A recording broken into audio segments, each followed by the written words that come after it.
मीरा और उसकी सास के बीच पूरा समय सास के किसी न किसी काम को लेकर मतभेद चलते ही रहते हैं। बहू, ओ बहू, जरा चाय बना दे। मीरा चाय लेकर आती है।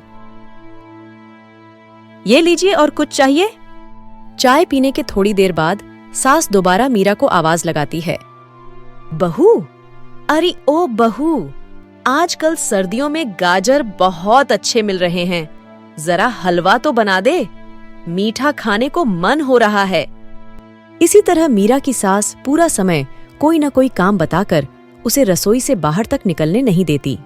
कभी चाय, कभी हलवा, कभी पानी, तो कभी दूध, हर समय खाने को चाहिए और उसके लिए अपने हाथ पैर बिल्कुल नहीं हिलाने। परेशान किया हुआ इन्होंने। सास की जबरदस्ती परेशान करने की आदत से दुखी मीरा एक शाम राज के साथ अपने कमरे में बैठी हुई बात कर रही होती है। सुनो जी, मम्मी जी की ये जानबूझकर मुझे परेशान करने की आदत और कभी ना खत्म होने वाली फरमाइशों से मैं बहुत फ्रस्ट्रेट हो चुकी हूँ। पूरे दिन में 1 सेकंड का आराम नहीं मिलता। रसोई से बाहर कदम रखती नहीं कि बहू ये बना दे, बहुरी बना दे। इनकी फरमाइशें चलती रहती हैं। अरे मीरा, माँ खाने की शौकीन है, पर उम्र हो चली है, खुद खाना नहीं बना सकती, इसलिए तुमसे बोलती है। अरे शौक भी उम्र देख के रखने चाहिए ना, समझ भी नहीं आता। हर समय फेविकोल का जोड़ लगाए सोफे से चिपकी बैठी रहती है। इतना सब डाइजेस्ट कैसे हो जाता है उन्हें? आस पड़ोस में भी तो सास और बहुएं रहती हैं। उनकी सासें उनकी घर के पूरे काम में मदद करती है। अरे आपकी मम्मी मेरी मदद नहीं कर सकती तो कम से कम मुझे परेशान तो ना करे। अरे तुम मेरी माँ से इतनी नफरत कैसे कर सकती हो? मैं उनसे नफरत नहीं करती जी, बस परेशान हूँ। जहाँ मीरा अपने पति से यह सब बोल रही होती है, वहीं उसकी सास भी कमरे के बाहर दरवाजे से कान लगाए सारी बातें सुन रही होती हैं और अगली दोपहर रसोई में मीरा के पास जाती है। बहू, आज ना मेरा कुछ मसालेदार खाने का मन है, ऐसा कर छोले भटूरे बना लें।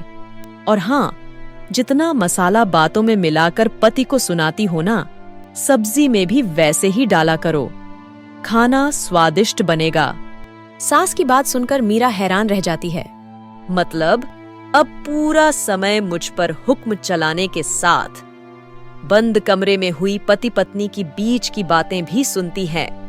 बात जब मेरी थी तो सुनने में क्या दिक्कत है? यह कहकर सास वहां से चली जाती है। अब तो हद पार हो गई, इस तरह से तो ये मेरा जीना मुश्किल कर देंगी।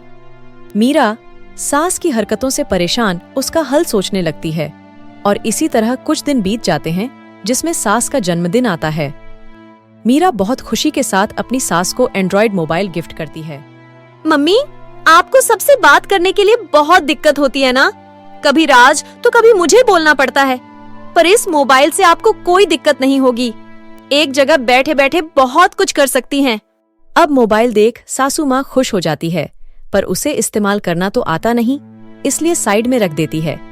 जिसे देख मीरा घर का सारा काम छोड़ मोबाइल सेट कर सास को इस्तेमाल करना सिखाने लगती है, जिसके बाद अब सास पूरा समय मोबाइल में ही लगी रहती है।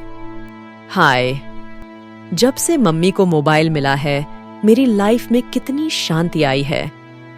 अच्छा है, इसी तरह बिजी रहे तो मैं भी सुकून की जिंदगी जी पाऊंगी। अब मीरा जब मन करे काम करना, जैसा चाहे वैसा खाना बनाकर पूरा समय रिलैक्स और खुश रहने लगती है।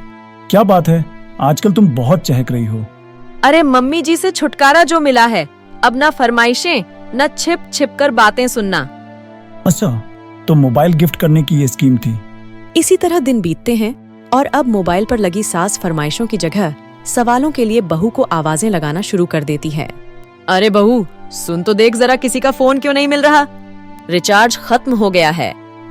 पर अभी 4 दिन पहले ही तो मैंने किया था, इतनी जल्दी कैसे खत्म हो गया? अरे मैंने कल तेरी अमेरिका वाली मौसी सास से 3 घंटे बात की थी ना। क्या? इतना महंगा तो मोबाइल भी नहीं आया जितना महंगा इसका रिचार्ज पड़ रहा है। इसके बाद तो जैसे मीरा के दिन के 24 घंटे में से 20 घंटे सास के पास उनकी मोबाइल रिलेटेड प्रॉब्लम सॉल्व करने की ड्यूटी ही बन जाती है। अरे मीरा, ये मोबाइल में अचानक तेरी मौसी सास की शक्ल क्यों दिखने लगी? और ये तो हिल भी रही है। मम्मी, ये वीडियो कॉल है, इसमें आप बात करने के साथ एक दूसरे की शक्ल भी देख सकती हो। अच्छा, ये तूने मुझे पहले क्यों नहीं बताया? इसी बीच राज भी वहां जाता है और सास अपनी वीडियो कॉल में बिजी हो जाती है। क्यों? सास बहू में क्या गपशप चल रही है? ऐसे गपशप नहीं, दिमाग का दही होना बोलते हैं। पर तुम तो मम्मी को मोबाइल देकर बहुत खुश थी, फिर क्या हुआ? हाँ, उसका सुकून भी कुछ ही दिन मिला। अब घर के टंटे खत्म हुए तो मोबाइल की टिकटिंग शुरू हो गई। देखो भाई, कुछ पाने के लिए कुछ खोना तो पड़ता है। आखिर तुमने मोबाइल अपने फायदे के लिए ही तो दिया है, तो फिर सवालों के जवाब भी देने पड़ेंगे, क्योंकि जब तक उनके हाथ में ये रहेगा तुम्हारी लाइफ में प्राइवेसी और सुकून रहेंगे। कहने का मतलब है अगर इससे प्यार बढ़े तो दाग अच्छे हैं। अरे मुझे पहले दिन से ही पता है मोबाइल किस मकसद से दिया गया है। भूलो मत, इससे पहले मैं बातें ही सुनती थी। सास की यह बात सुनकर मीरा शॉक और सासू माँ रॉक्स।